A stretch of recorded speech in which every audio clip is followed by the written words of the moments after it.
Hi everyone, good morning and welcome back to my channel. तो guys अभी मैं नहा के आ गई हूँ और आज मैं सुबह थोड़ा सा जल्दी नहाई हूँ क्योंकि मैंने कल रात में हेयर ऑयलिंग की थी और आज मुझे हेयर वॉश करना था। तो जब ऑयलिंग हुई रहती है ना बालों में तो ज़्यादा देर तक काम करने का बिल्कुल मन नहीं करता क्योंकि गर्मी इतनी ज़्यादा हो रही ना कि बालों में तेल रख के कोई भी काम बिल्कुल हो ही नहीं सकता है। तो मैंने थोड़े बहुत काम कर लिए थे, उसके बाद मैं डायरेक्ट नहाने चली गई थी। वॉशरूम भी मुझे क्लीन करना था क्योंकि अभी 3-4 दिनों के लिए हम लोग गाँव गए थे तो उस बीच में बहुत ज़्यादा गंदा हो गया। तो मैंने सोचा चलो आज जो है फ्राइडे भी है, मैं अच्छे से वॉशरूम भी क्लीन कर देती हूँ। बाहर के काम मैं बाद में भी कर लूँगी। तो अभी मेरे किचन में कुछ खाना बन चुका है, कुछ अभी बाकी है। अभी मेरा बेटू भी नहीं सो के उठा था तो मैंने सोचा चलो नहाने वाने का काम मैं कर लेती हूँ, पूजा पाठ भी कर लेती हूँ। काफ़ी दिनों से भगवान जी की अच्छे से पूजा नहीं हुई है और उसके बाद में मैं सारे काम करूँगी। तो बस नहा के आने के बाद मैं बस क्लेचर लगा लूँगी। अभी मुझे बिल्कुल भी टाइम नहीं है कि मैं बालों को खोल के सुखवाऊँ और बाल इतने ज़्यादा झड़ रहे हैं कि खोल के मैं रख भी नहीं सकती हूँ। और वैसे भी मानसून में बाल तो झड़ते हैं, सबके झड़ रहे हैं तो मेरे भी झड़ रहे हैं। और उसके बाद मैं किचन में आ गई थी। तो किचन में मेरी सब्ज़ी जो है हो चुकी थी, थोड़ी बहुत होनी बाकी थी तो मैंने उसको बंद कर दिया था। गांव से आने के बाद मैंने देखा किचन में कुछ भी नहीं था, मतलब वेजिटेबल सारे ख़त्म हो गए थे एंड कुछ भी नहीं था। और मुझे बिल्कुल भी ऐसा आइडिया नहीं था कि यहाँ पे सारी चीज़ें हस्बैंड जो है ख़त्म करके रखेंगे। और कल से वो लेट में थोड़ा आ रहे हैं तो मैं ना ही सब्जियां मंगवा सकी हूँ और ना ही कुछ खाने पीने की छोटे मोटे सामान, तो जिसकी वजह से मुझे थोड़ी दिक्कत हो रही थी। बस घर में आलू थी तो मैंने आलू की सब्ज़ी बना ली है। कद्दू मैं ख़रीद के लाई थी तो कद्दू मैंने कल बनाया था और आज फिर से कद्दू खाने का बिल्कुल भी मन नहीं था तो इसलिए मैंने आलू की सब्ज़ी बनाई है, दाल बना दिया था और अभी चावल रखना है मुझे। तो मैंने सोचा सबसे पहले दाल को फ्राई कर लेती हूँ। और इधर मेरा बेटू भी उठ के आ गया था तो ये मेरे से बात कर रहा है कि मम्मा आप मुझे ब्रश करवा दो, पापा के साथ नहीं करना है। तो बच्चे ना पापा के साथ तभी जाते हैं जब उनको घूमना रहता है या कोई खाने की चीज़ मिलनी रहती है, अदरवाइज़ ये मम्मा के पीछे पीछे ही लगे रहते हैं। तो अभी ये भी मेरे पीछे पीछे लगे हैं कि मम्मा बस आप जो है मुझे ब्रश करवा दो, नहला दो। और पता नहीं क्या आज इनको हो गया, ये बहुत ज़्यादा आज रो रहे हैं और जिद कर रहे हैं तो मुझे बिल्कुल समझ में नहीं आ रहा था। फिलहाल मैंने इनको बिस्किट दे के भेज दिया है और अब मैं दाल फ्राई कर लूँगी। चाय भी मैंने गरम कर लिया, थोड़ा सा था, उसको पीने का भी मेरे पास बिल्कुल टाइम नहीं था क्योंकि मैंने सोचा फटाफट से मैं दाल जो है फ्राई कर देती हूँ, उसके बाद चावल रखती हूँ। और अभी मुझे रोटी भी बनानी है। हस्बैंड नहाने गए हैं और नहा के आने के बाद वो डायरेक्ट ना निकल जाते हैं तो इसलिए मुझे हड़बड़ी में सारी चीज़ें ना करनी पड़े, इसलिए मैं धीरे धीरे करती रहती हूँ आराम से। तो बस दाल में मैंने एक छोटी छोटी प्याज थी जो बास्केट में पड़ी थी उसका मैंने तड़का दे दिया है और अब चावल चढ़ा दूँगी। तो कभी कभी ना किचन के ऐसे सामान जो हैं ख़त्म हो जाते हैं और मुझे बिल्कुल पता भी नहीं था कि इस तरह से ख़त्म था, नहीं तो मैं वहाँ से लेके आती। तो जो भी था मैंने उससे खाना बना लिया है और अगर हमें टाइम लगेगा तो आज शाम को हम लोग सामान लेने के लिए जाएंगे सारी चीज़ें। एंड कपड़ा वहाँ से आई ना तो कपड़ा भी मेरा बहुत ज़्यादा गीला था तो सुबह ही मैंने वॉशिंग मशीन लगा दी थी।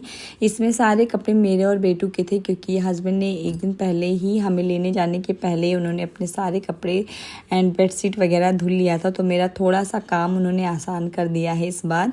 बस मुझे अपने कपड़े और बेटू के कपड़े धुलने थे। इधर आप देख सकते हो मेरा बेटा कितना ज़्यादा जिद कर रहा है, मतलब आज ये पता नहीं क्यों बहुत ज़्यादा जिद कर रहा है और काफ़ी इसने मेरे से डांट भी खाई। तो कभी कभी ऐसा होता है कि बच्चे बहुत ज़्यादा जिद करते हैं, बहुत ज़्यादा रोते हैं, जिसके चक्कर में इनकी पिटाई भी होती है। तो आज सच बताऊँ तो इसकी पिटाई भी हुई है।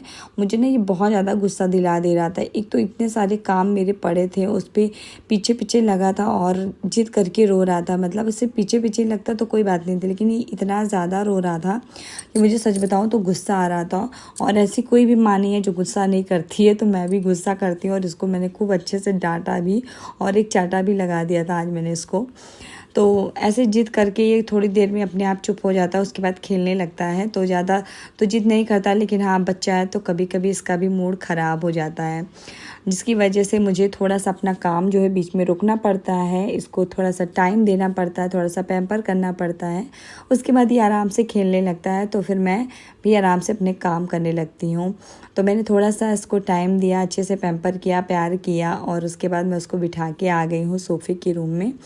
और अब मैं इधर अपना जो थोड़ा बहुत काम है ना उसको कर लूँगी, क्योंकि नाश्ते में मैंने उसके लिए आज कुछ भी नहीं बनाया है, तो उसको भूख भी लगी है। मैंने सोचा चलो फटाफट से रोटी बना लूँ, क्योंकि सब्जी तो हो गई है और चावल भी मैंने रख दिया था, वो भी हो गया, तो रोटी मैं बना लेती हूँ। और जब तक वो नहाने जाएगा ना, नहा के आएगा, तब तक मेरी रोटी भी बन जाएगी। तो घर से आने के बाद ना कुछ ऐसे काम थे जो करने ज़रूरी थे, जिनको मैंने किया है, और एक साथ में बहुत सारे काम बिल्कुल भी मेरे से नहीं हो पा रहा है। किचन भी मेरा थोड़ा सा मैसी आपको दिख रहा होगा, क्योंकि इतने दिन नहीं थी ना, तो थोड़ा बहुत काम मेरा जो है बिखर गया है। और हस्बैंड थे तो उन्होंने जो काम किया है वही बहुत है मेरे लिए। मतलब वो अपना खुद का खाना पीना देख ले रहे थे और घर को साफ़ सुथरा रख रहे थे, मेरे लिए यही बहुत बड़ी बात थी। तो अभी मैं एक साथ बिल्कुल भी नहीं करूँगी, धीरे धीरे करके करूँगी। और वैसे भी त्यौहार आ रहे हैं, तो त्यौहार में घर तो क्लीन करना पड़ेगा, तो धीरे धीरे करके मैं अपने घर को क्लीन करूँगी। और सारे कंटेनर वगैरह भी गंदे हो गए किचन के, तो उसको भी क्लीन करूँगी। और आजकल ना खाना पीना बनाते बनाते टाइम कब निकल जाता है पता ही नहीं चलता, और जिसके साथ छोटा बच्चा है ना, उसका टाइम कब निकल जाता बिल्कुल भी पता नहीं चलता। अगर आप किसी काम में हाथ भी डाल रहे हो ना, तो वो कितने घंटे में होगा कुछ भी पता नहीं है, क्योंकि बच्चे कब बीच में जिद करने लगे, कब रोने लगे, उनका बिल्कुल भी पता नहीं रहता है। तो इसलिए मैं थोड़े थोड़े काम करती रहती हूँ, और जब उसका मूड सही होता है ना, मैं तभी करती हूँ। अदरवाइज़ मैं बिल्कुल भी काम बड़ा नहीं करना चाहती हूँ। तो बस अभी जो है मैं आज तो कोई भी ऐसा काम नहीं करने वाली हूँ। बस खाना पीना देखिए, जो थोड़ी बहुत मेरे काम है वही मैं करूँगी। और वही मैं आपके साथ शेयर कर रही हूँ कि काम तो हमारा अकेले का जो होता है ना, वो मुश्किल होता है, लेकिन बच्चों के साथ में बहुत ज़्यादा मुश्किल हो जाता है। लेकिन हमें फिर भी उसको करना पड़ता है, हंसते हंसते कहो या फिर रोते रोते। तो मैंने तो आज बहुत रोते रोते काम किया है, मेरा मूड पूरा ख़राब हो चुका था आयु की वजह से। तो उसके बाद मैं जो है काम में लग गई थी, तो फिर भूल गई सारी चीज़ें, और वो भी खुश हो गया था, तो सारी चीज़ें ना दिमाग से निकल जाती है। तो बस रोटी मेरी बन गई थी, और दूसरी तरफ आयु के पापा ने उसको नहला दिया था, तो मेरा काम था उसको कपड़ा पहनाना, खाना खिलाना।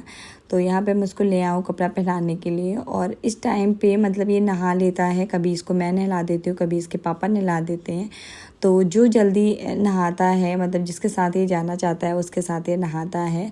और आजकल बहुत अच्छी बात ये है कि ये नहाने लगा है, नहीं तो ये बिल्कुल भी नहाने में मतलब नहाता नहीं है, इसको नहाना अच्छा नहीं लगता था, पर आजकल ये नहाने लगा है।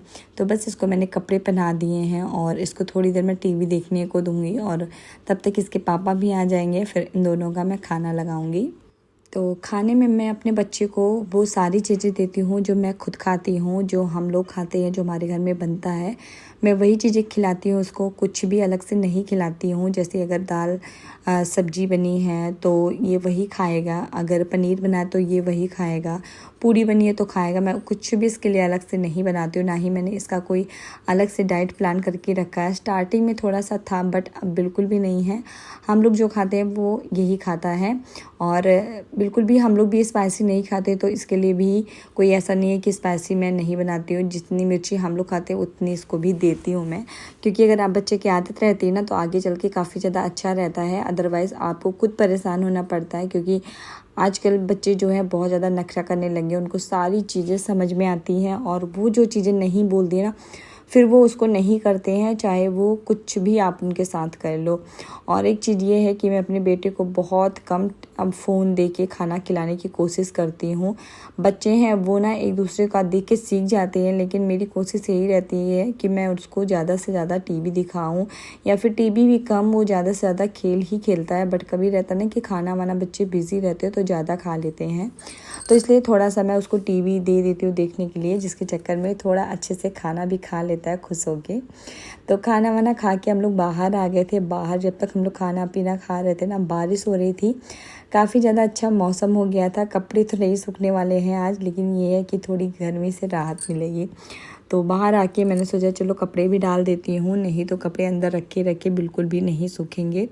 और आजकल मौसम का ना कुछ भी पता नहीं है, कभी धूप आ जाती है, कभी बारिश आ जाती है, तो इस चक्कर में गर्मी भी बहुत ज़्यादा बढ़ गई है। और अभी यहाँ पे आयु भी थोड़ा सा आ गया मेरे साथ बाहर खेलने के लिए।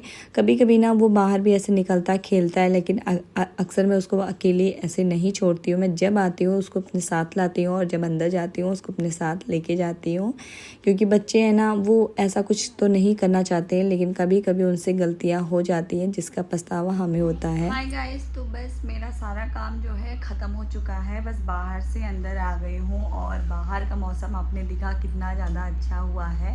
तो यहाँ पे बारिश हो जाती है, 2-3 दिनों में एक बार ही बारिश हो जाती है। तो बस कपड़े तो मैंने सारे डाल दिए, अब सूखेंगे या नहीं सूखेंगे मुझे बिल्कुल पता नहीं है। और जगह तो थोड़े भी नहीं है कि कपड़े ज़रा से अच्छे से डाल दूँ। जितने भी थे मैंने नीचे ऊपर करके डाल दिया है और अभी आ गई हूँ रूम में। तो इधर आयु भी अपने सारे जो है खिलौने लेके आ गए हैं।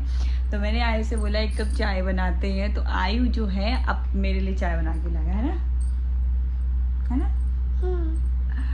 तो मेरा जब हेयर वॉश करती हूँ ना तो मुझे हेडेक होने लगता है, तो इसके लिए मुझे 2-3 बार चाय लेनी पड़ती है, जिसकी वजह से मुझे पेन किलर ना लेना पड़े। तो मैं जा रही हूँ चाय बनाने और मैंने रख दिया है। मैंने सोचा चलो अपने वीडियो में थोड़ा सा बात भी आप लोगों से कर लेती हूँ। तो गाइज़ अभी जो है आने वाली है तीज, तो तीज की मेरी थोड़ी बहुत जो तैयारी है, मैं जब गई थी ससुराल वहाँ से मैंने कर ली है थोड़ी बहुत तैयारी, और जो थोड़ी बहुत तैयारी करनी है ना जैसे व्रत वगैरह के लिए, तो वो मैं यहाँ से करूँगी। और जब भी करूँगी जैसे भी करूँगी आपके साथ शेयर करूँगी। तो थोड़ी बहुत जो तैयारी थी वो कर ली थी, जैसे साड़ी वगैरह ले लिया था। और साड़ी मैंने जैसे मैं यहाँ आई हूँ ना, परसों आई हूँ, तो कल मैंने जाके ब्लाउज़ भी स्टिच होने के लिए दे दी हूँ, क्योंकि तीज में अब बहुत ज़्यादा टाइम बिल्कुल भी नहीं है, 2-3 दिनों का टाइम है मैक्सिमम। नहीं, अभी आज है फ्राइडे, कल है सैटरडे, उसके बाद संडे मंडे उसके बाद में है, तो इसलिए मैंने दे दिया है। और जो हमारी नई वाली टेलर दीदी है उन्होंने बोला है कि मैं ब्लाउज़ जो है आपको दे दूँगी 30 तक। तो ये मेरे लिए बहुत अच्छी बात थी कि हाँ ब्लाउज़ मेरा मिल जाएगा जितना मैंने लेट किया है। तो बस और साड़ी में फॉल पिको तो पहले से ही हो गया था, तो इसलिए फॉल पिको की टेंशन नहीं है मुझे। बस उससे मिलते जुलती चूड़ी वगैरह जो भी चीज़ें मुझे चाहिए मैं बोलूँगी। और उसके बाद मुझे पार्लर भी जाना है, मेहंदी वगैरह भी लगवाना है। तो ये सारी चीज़ों के लिए अभी बहुत टाइम बचा है, उसके बीच में मैं करूँगी तीज के 1-2 दिन पहले। तो वो सब देखने के लिए आप प्लीज़ चैनल को सब्सक्राइब करिए। मेरे पता नहीं क्यों आज ये सब्सक्राइबर बिल्कुल रुक से गए हैं मेरी वीडियोस। मैं यूट्यूब पे बिल्कुल भी ध्यान नहीं दे पाती हूँ, लेकिन हाँ इंस्टा पे मैं बहुत ज़्यादा ही एक्टिव रहती हूँ। तो आप मुझे इंस्टा पे फॉलो कर लीजिए, मैं लिंक जो है दे दूँगी, तो आप लोग फॉलो कर लीजिएगा। और इस पर भी मुझे सब्सक्राइब, मेरे चैनल को सब्सक्राइब ज़रूर करिएगा। तो चलिए मैं चाय बनाती हूँ और पीती हूँ, उसके बाद हम लोग थोड़ा सा आराम करेंगे, फिर उसके बाद देखते हैं क्या करना है।